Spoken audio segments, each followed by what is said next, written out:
Robert Kiyosaki, the author of the book Rich Dad, Poor Dad, says that earning money is a science that is not taught in schools. Schools teach us how to become an employee and build a career. If you are coming from a middle-class family like I do, then there's a high probability that your parents taught you how to become poor. And this is not because your parents don't love you or don't want you to be successful. It's simply because they themselves are not educated on this topic. They consumed expired information, and when you were born, they passed it on to you. Kiyosaki says, poverty is like genetics. It passes on from one generation to another. Rich Dad, Poor Dad is one of those finance books that I wish I had read when I was 14 or 15 years old. I strongly recommend reading the book or watching this video because I will be doing a detailed summary of all 7 key lessons. Lesson number 1, the rich don't work for money. When he was 9 years old, Robert and his childhood friend Mike weren't invited to a classmate's beach house because they were poor kids. Robert came home and asked his dad how to become rich, and the only response he got was, "You have to learn how to make more money." Even as a kid, Robert understood that this advice wasn't going to help him to become rich. Robert's father, whom Robert calls his poor dad, was a teacher and made a good living, but always struggled financially. Seeing how determined Robert and his friend Mike were to learn about making more money, Robert's dad, the poor dad, advised them to go and talk to Mike's dad, whom Robert called his rich dad. Both Robert and Mike were quite surprised because Rich Dad wasn't rich yet. Plus, he never finished 8th grade, but ran multiple successful businesses. Nevertheless, they went to meet Mike's dad. On the day of the meeting, he asked them if they were ready to learn how to make money. They were excited and nodded their heads quickly. He then made them an offer. He said that he would teach them how to make money, but not in a classroom style. He would only teach them if they worked for him. According to him, he would be wasting his time if they just wanted to sit and listen as they did in school. They could learn faster if they worked for him. Robert wanted to ask a question, but he didn't give them a chance. He said if they couldn't make up their mind decisively, then they would never learn to make money. Opportunities come and go, and being able to know when to make quick decisions is an important skill. They knew they had to make a decision. Robert and Mike looked at each other and both agreed to take the offer. Mike's dad was pleased and said he would pay them 10 cents an hour, and they would work 3 hours every Saturday. Even though Robert had a softball game that day, he chose to work and learn instead of playing. He knew this was his opportunity, and he didn't want to waste it. So, Robert and Mike started working for Mrs. Martin, who was an employee of Mike's dad, and used to take care of a small supermarket.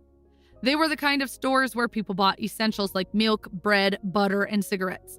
The only problem was that the stores didn't have air conditioning, so they had to keep the doors wide open to the road and parking lot, which meant that dust would swirl and settle inside every time a car drove by. Their job was to take canned goods off the shelves, brush them with a feather duster to get the dust off, and then restack them neatly. It was mind-numbingly boring work. They worked for 3 hours every Saturday and got paid 30 cents, which was not very exciting for them, since one comic book cost 10 cents back then. They did it because they wanted to learn how to make money. But after 3 weeks of doing this, Robert was ready to quit. He felt like a slave, working for just 10 cents an hour, and hadn't even seen Mike's dad since the first meeting. So, at lunchtime on the 4th week, he told Mike that he was quitting. The school was boring enough, and he didn't want to waste his Saturdays doing this job anymore. He was done. To his surprise, Mike started smiling and said that his dad had expected this to happen. He had told Mike to meet with him when Robert was ready to quit. It made Robert mad, but Mike said that his father's way of teaching was different from Robert's parents. He didn't like to lecture and used experience as a way of teaching. Robert agreed to meet with Mike's dad the following Saturday to hear him out. Even his real dad was angry with Mike's dad. Robert's poor dad had advised him to demand a raise of at least 25 cents an hour and to quit if he didn't get it. When Robert arrived at Mike's house, he was made to wait in line for 45 minutes before Mike's dad finally appeared. Frustrated and angry, Robert told Mike's dad that he had not kept his end of the bargain. He had promised to teach him if he worked for him, but he had not fulfilled his promise. Robert accused him of being greedy and not respecting his employees. He asked Robert if teaching meant talking or giving a lecture, and Robert replied with a nod. Rich Dad told him that life is the best teacher of all and that most of the time, life does not talk to you. He explained that life often pushes us around to teach us something. Some people let life push them around while others fight back against the wrong things, such as their job, boss, or spouse. But only a few people welcome life's push as an opportunity to learn and grow. Rich Dad said that he had over 150 employees, but none of them had ever asked him to teach them about money. They only sought jobs and paychecks, never really grasping the purpose of their work.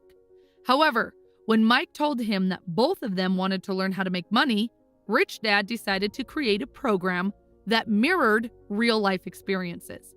He paid them a mere 10 cents an hour, which initially made them angry. But he explained that he wanted them to experience life's push so that they could understand what he was trying to teach.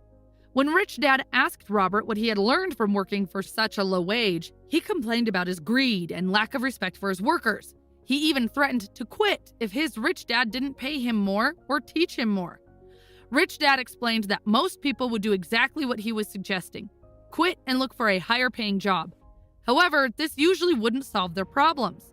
He wanted Robert to understand that waiting for a raise, thinking that more money would solve his problems, was not the solution. The solution is to make money work for you.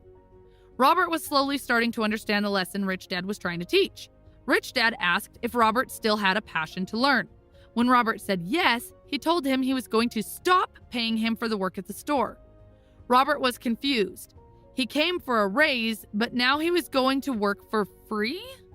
Rich Dad said that if he wanted to make more money, then he needed to use his head and figure it out.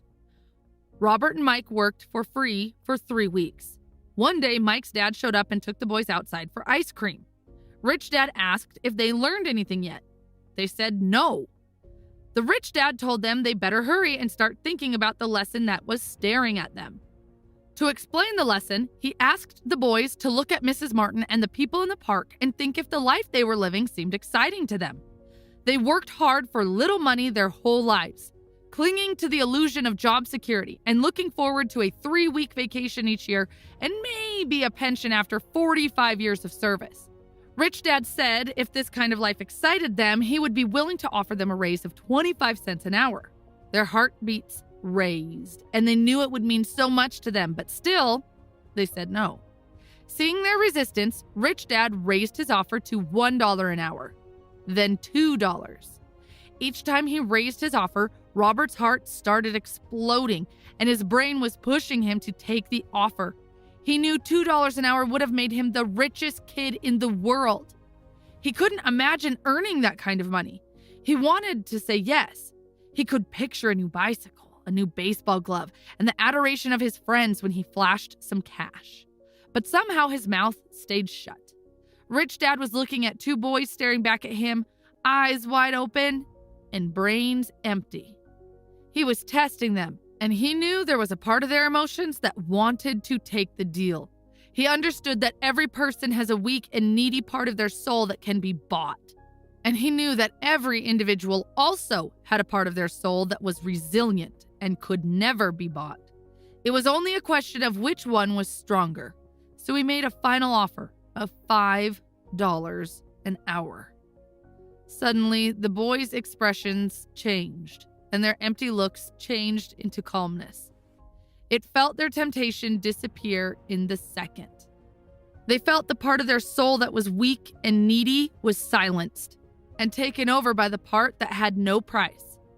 The Rich Dad said it was good they didn't have a price. Most people did because their lives were controlled by fear and greed. Fear of being without money makes them work hard and earn a paycheck.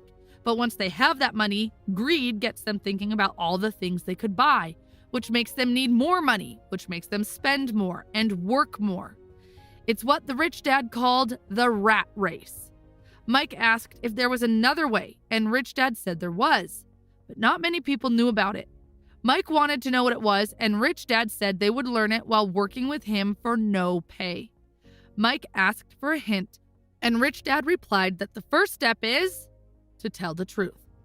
When asked what truth, he replied that it was about how they feel, and they must confess it to themselves, not others. Rich Dad expressed doubt that the people working for him were capable of confessing their truth. Instead, they feel the fear of not having money and respond emotionally rather than logically. They do not confront their fear, and their emotions control their brains. They work to earn money, hoping it will relieve their fear. But it never does. Money governs their emotions and souls, and they refuse to acknowledge this truth. Rich Dad urged them to avoid this trap, stating that being rich does not solve the problem. When asked why, he introduced the other key emotion: desire. It's common for people to desire things that are better, prettier, or more exciting. They often work for money because they think it will make them happy, but the happiness from money is short-lived. Many rich people are actually driven by fear, thinking that money will make them feel secure. However, they end up fearing losing it all, which makes them more anxious than when they were poor. Emotions often control our thinking, and fear can lead us to make decisions that don't solve the real problem. For example, when someone is afraid of not having enough money, they might think getting a job is the only solution. But in reality, a job is only a temporary fix for a long-term problem. It's important to learn how to think for ourselves and not let our emotions control us. Rich Dad said that he saw hope when both of the boys agreed to work for free. And they also took the first step when they resisted their emotions when Rich Dad tempted them with more money. They were learning to think in spite of being emotionally charged. He told them to keep working, and the sooner they forget about needing a paycheck, the easier their adult life would be. He encouraged them to keep using their brain, work for free, and soon their mind would show them ways of making money far beyond what he could ever pay them. They would be able to see things that others couldn't. The moment they saw one opportunity, they would see them for the rest of their lives. The boys did as Rich Dad advised, and pretty soon they saw an opportunity in creating a library where kids could pay an admission fee and read as many comic books as they wanted. They hired Mike's younger sister to be the head librarian. She charged each child 10 cents for admission to the library. It was a bargain for the kids since a comic book cost 10 cents each, and they could read 5 or 6 in 2 hours. Mike and Robert averaged $9.50 per week over a 3-month period. They paid his sister $1 a week and allowed her to read the comics for free. They had to close the library after 3 months because of a fight that took place there, but they had already learned how to make money work for them, even when they weren't physically present. They had learned the first lesson, which was, the rich don't work for money. They were ready to learn more, and Mike's dad was ready to teach them. Lesson 2. Why teach financial literacy? When people ask Robert where he started getting rich, he gives them the same answer his rich dad gave him. If you want to be rich, you need to be financially literate. For example, accounting is a subject that is boring, confusing, but absolutely crucial to financial success. To make it easy, Rich Dad used pictures and simple language to teach it to the two boys. One of the first things Rich Dad explained to Robert and Mike was the difference between an asset and a liability. He said that if you want to be rich, the only thing you need to do is buy assets. That's all you need to know to get rich. But despite it being so simple, it's something that many people don't understand. When Rich Dad first explained it to Robert and Mike, they thought he was joking because the concept was so simple. How could adults not understand this? Shouldn't everyone be rich? The problem is that most people have been educated differently by bankers, financial planners, and others. So they must unlearn what they think they know. And because of that, they buy liabilities, thinking that they are assets. Robert uses simple definitions for assets and liabilities. An asset is something that puts money in your pocket, and a liability is something that takes money out of your pocket. This is the cash flow pattern of an asset. The top part of the diagram is an income statement, often called a profit and loss statement. It measures income and expenses, money in and money out.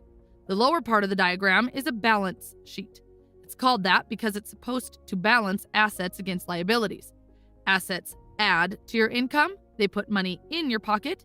For example, if you have a house and you rent it out, then it's an asset because it puts money in your pocket every month. And this is the cash flow pattern of a liability. A liability takes money out of your pocket. If you want to be rich, what you need to do is to avoid liabilities and instead buy more assets. Through these simplified diagrams, you can easily tell how each person handles money. Robert says often those in debt think the answer to their problem is to make more money. But not only will more money not always solve their problems, it may compound them.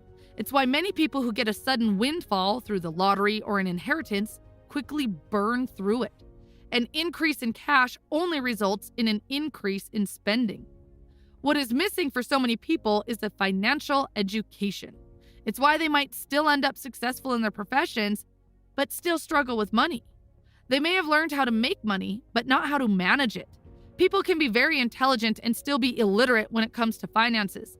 They learned how to work hard for money, but not how to make their money work hard for them. Many people still believe that their home is an asset, but Robert teaches that a home is a liability because it takes money out of your pocket through taxes and other expenses. This doesn't mean you can't ever buy a house. You can, of course, but make sure to first buy assets that will generate the cash flow to pay for the house. Robert says if you want to get rich, all you need to do is to buy more income-producing assets, keep your liabilities and expenses low. And when will you know that you already have enough wealth? Robert uses the following definition for wealth. Wealth is a person's ability to survive so many number of days forward, or if I stopped working today, how long could I survive? Another way of stating it, wealth is the measure of the cash flow from the asset column compared with the expense column. When your assets generate enough income to cover your expenses, you are wealthy, even if you are not yet rich. Lesson 3, mind your own business. A friend of Robert heard Ray Kroc, the founder of McDonald's, speak at the University of Texas in 1974. Afterward, Ray agreed to join the students at their favorite hangout for a few beers. He asked the students what business he was in. At first, they laughed, and then they answered that he was in the business of selling hamburgers, of course. But Ray told them he was not in the hamburger business, but in the real estate business. He knew that the land and location of each franchise were the most significant factors in its success. Today, McDonald's is the largest single owner of real estate in the world, owning some of the most valuable intersections and street corners around the globe. There's a big difference between your profession and your business. Often, Robert asks people, "What's your business?" And they say, "Oh, I'm a banker." Then he asks them if they own the bank. And they usually respond, "No, I work there." In that instance, they have confused their profession with their business. Their profession may be a banker, but they still need their own business. So many people work for everyone else: their employer, the government, taxes, and the bank, mortgage. What Ray Kroc and Rich Dad knew was secret number 3 of the rich. Mind your own business. Don't spend your whole life working for someone else. Too many people spend their lives minding someone else's business and making them rich. Minding your business doesn't mean starting a company, though for some people it will. Instead, your business revolves around your asset column, not your income column. Keep your daytime job, but start buying real assets, not liabilities that lose value as soon as you walk out of the store. Keep expenses low, reduce liabilities, and diligently build a base of solid assets. Parents need to teach young people this before they leave home so that they understand what a true asset is and won't find themselves trapped in a lifestyle of debt. Robert says real assets fall into the following categories: businesses that do not require his presence. He owns them, but they are managed or run by other people. If he has to work there, it's not a business, it becomes his job. Number 2, stocks. Number 3, bonds. Number 4, income-generating real estate. 5, royalties from intellectual property, such as music and patents. 6, anything else that has value, produces income, or appreciates and has a ready market. Acquire assets that you love. Robert loves real estate and thus spends most of his time thinking about and shopping for it. If you don't like real estate, don't invest in it. Even while working for Xerox, Robert minded his own business. He kept his day job and slowly built his asset column. The more he understood accounting and cash management, the better he was at analyzing investments and eventually building his own company.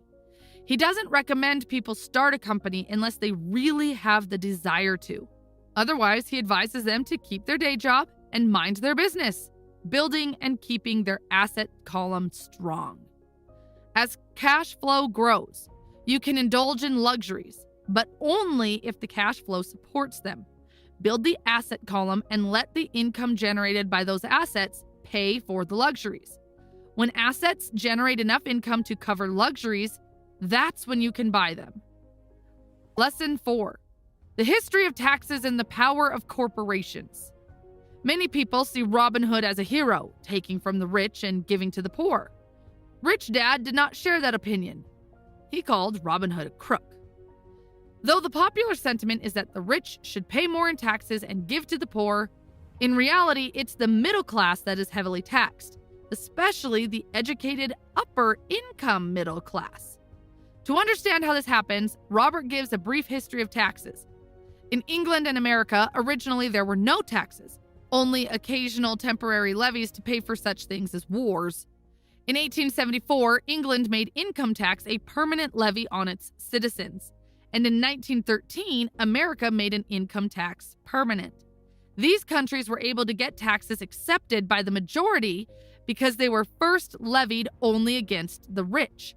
However, although income tax was designed to punish the rich, it wound up punishing those who had voted for it, the poor and middle class. Rich Dad explained that he and Poor Dad were opposite. Poor Dad, as a government employee, was rewarded if he spent money and hired people, making his organization larger. But for Rich Dad, the fewer people he hired and the less money he spent, the more he was respected by his investors. Poor Dad sincerely believed the government should help people. For Robert, it was a challenge to work for one of the biggest capitalists in town and go home to a prominent government leader. It wasn't easy to know which dad to believe. But over time, as Robert studied the history of taxes, he saw an interesting perspective. As the government's appetite for money grew, taxes soon needed to be levied on the middle class, and from there it kept trickling down. But the rich saw an opportunity because they don't play by the same set of rules. Corporations, which became popular in the days of sailing ships, offered a way around taxes. Understanding the legal corporate structure gave the rich a steep advantage and allowed them to outsmart the intellectuals. A corporation is simply a legal document that creates a legal entity. It's not really a thing, not a factory or a group of people, but it offers a lower income tax rate than individuals have. This is why most wealthy people on the planet don't pay taxes or pay very little percentage of their income as taxes.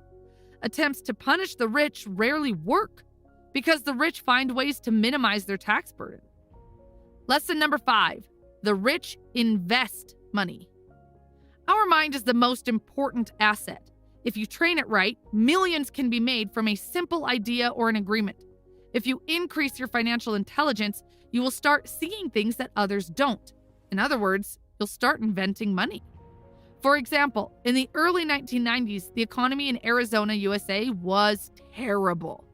When most people were scared and warned about the economic crash, Robert and his wife, Kim, made a lot of money. Robert gives an example of buying a house worth $75,000 for $20,000.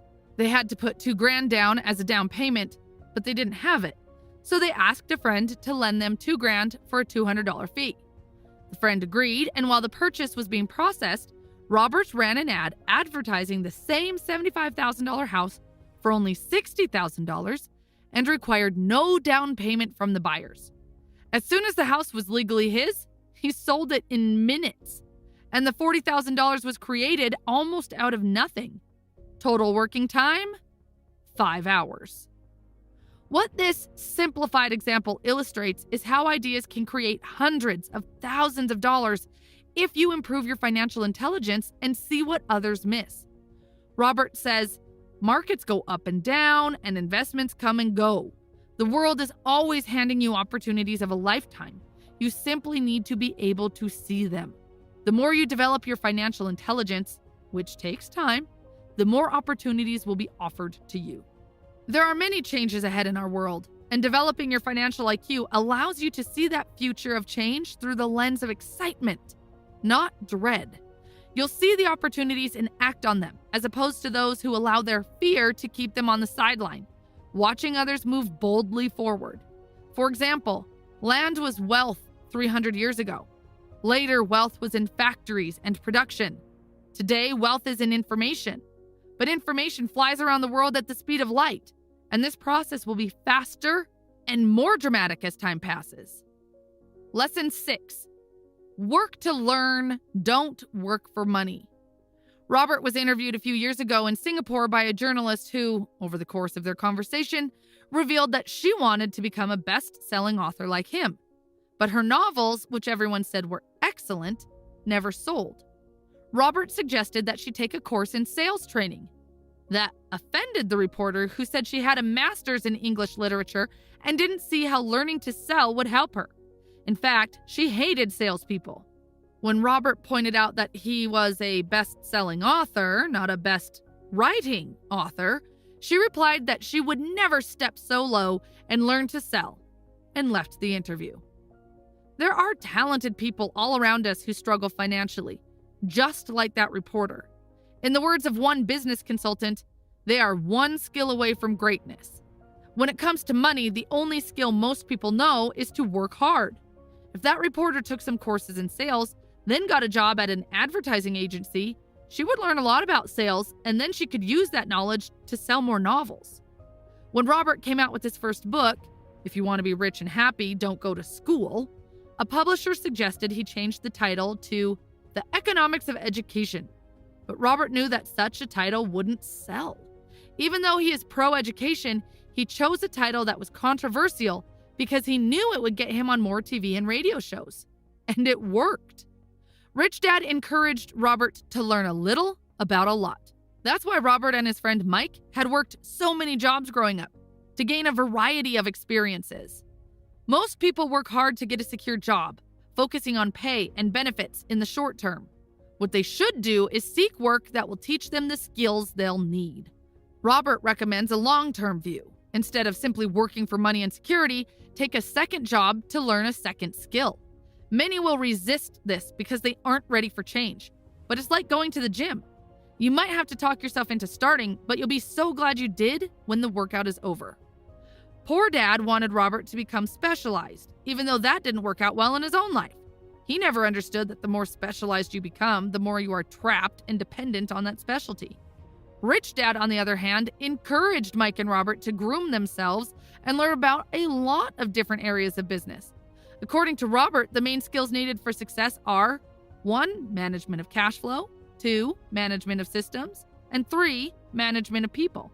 And the most important specialized skills are sales and marketing. These are skills Robert works on constantly, attending courses or buying educational resources to expand his knowledge.